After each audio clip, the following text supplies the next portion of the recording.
Hey guys, how's it going? Today we'll be looking at two games that basically define the first-person genre. The first is Doom, and everyone knows about Doom, obviously. If you're a hardcore gamer, then you realize how important this game is in gaming history.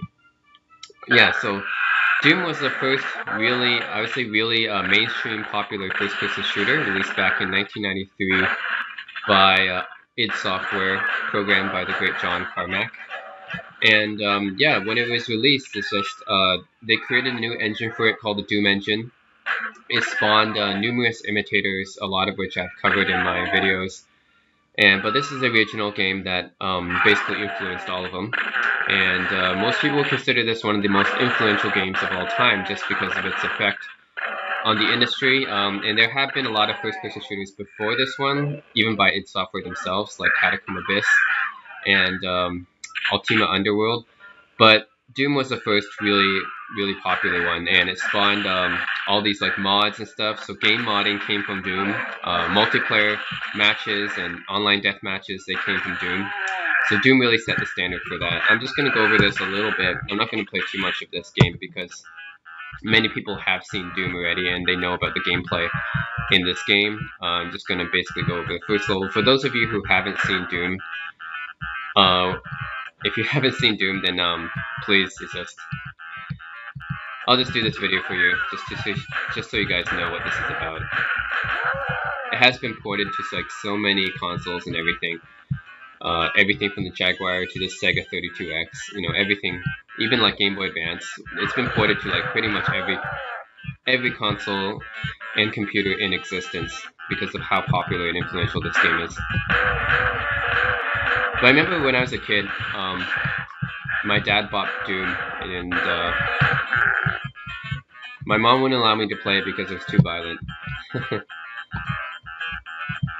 But now it doesn't seem that violent, you know? When it was first out, it was really controversial for like the portrayal of demons and being so violent and everything, but now it just seems like it's not violent at all when you compare to like Call of Duty, when you just blow someone's head off. No one seems to complain about that these days. But yeah.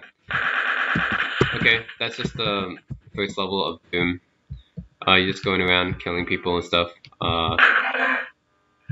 There's no jumping in this engine. But at the time it came out, it was very influential because there was no other games that had this kind of engine at the time. This smooth first-person engine where if you walk, your head... I know you hold your gun in the middle, but it's actually bobbing back and forth. It's weaving to the side when you're walking. And games before that, like first-person shooters like Catacomb Abyss, they weren't doing that. Like basically, your weapon is like stationary, but in Doom, it actually bobs back and forth. That's something new. And the ability for you to go on different platforms and stuff, that was new as well. So, anyways, yeah, I just want to show a little bit of Doom. That's it. For those of you who haven't seen the gameplay at all, but for those of you who have, then this is nothing new. And the second game I want to show is Quake, because that's the sequel to Doom, basically. I know there's Doom 2, but after Doom 2, they made Quake, which is really influential in the industry. Doom 2 is very similar to Doom, actually, but Quake is like, this is like something very different. And they created the Quake engine for this, id Tech 1. And a lot of games really copy this as well. Quake is very famous for the multiplayer and bringing the multiplayer deathmatch kind of like aspect to things. And really, what I really admire about Quake is its influence on making like games like Unreal Tournament and those kind of games really popular, because it made the fast-paced deathmatch action really popular. You'll notice that Quake 3 Arena is still played today because of how fast-paced, frantic the multiplayer action is, and it's very highly influential on games from this time. I think the build engine was actually made to kind of compete with id Tech 1, aka the Quake engine. So you have games like Duke Nukem 3D and Shadow Warrior, Blood, and Redneck Rampage, that are the big four build engine games. Build engine was made to compete with Quake. Because these graphics, you can see a huge step up from Doom. Doom was kind of bland, but this has like dynamic lighting effects and everything like that. And this fast-paced action here. that's definitely something new. Come on, there you go.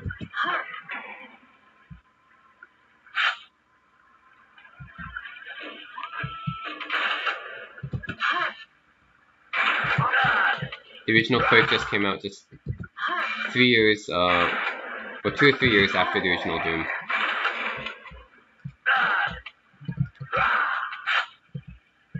So id Software was a very innovative company. They made Commander Keen first, which pioneered the first-person genre, and then they made Doom and Quake, which are huge landmark titles for the first-person shooter genre. But yeah, that's the first level of Quake.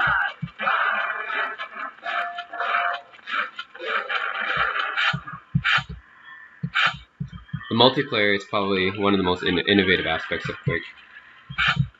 The LAN multiplayer. I think more so than Doom.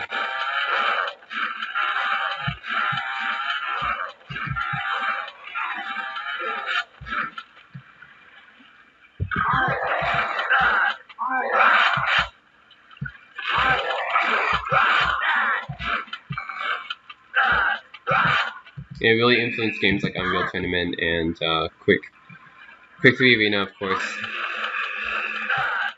I don't really like Quake 4 as much. I think Quake 3 Arena is the best in the series. Oh, and what's the other game? Turok Rage Wars? There's a whole bunch of other deathmatch games that basically spawned because of Quake. Okay. Anyways, I'm not going to go too much into depth on this game either because it is quite famous. Most gamers know about Doom and Quake, so not much to talk about there. But yeah, if you like my videos, please subscribe. Please view my other videos as well. I have a whole bunch of them, especially for DOS. And yeah, thanks for watching. This is Doom and Quake, two of the most influential gaming titles in the industry.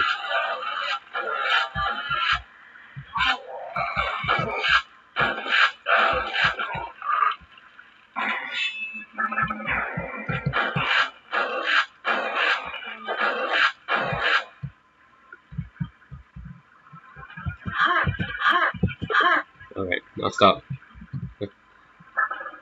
I'll stop playing it.